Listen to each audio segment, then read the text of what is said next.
বর্তমানে যেসব আধুনিক পরমাণু বোমা তৈরি হয়েছে সেই সব পরমাণু বোমা দিয়ে যদি কোনো দেশের উপর হামলা করা হয় তাহলে কি হবে? বর্তমান যেসব পরমাণু বোমাগুলো তৈরি হয়েছে তা ব্যালিস্টিক মিসাইল কিংবা কোনো এয়ারক্রাফট দ্বারা কোনো দেশের উপর লঞ্চ করা যেতে পারে।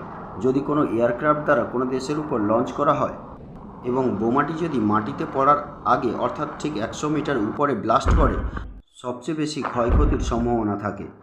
পরমাণু বোমাটি ব্লাস্ট হওয়ার সঙ্গে সঙ্গে সারফেসের টেম্পারেচার চলে যাবে প্রায় 6000 ডিগ্রি সেন্টিগ্রেডের উপরে, যা সমস্ত কিছুকে গলিয়ে ছারখার করে দেবে।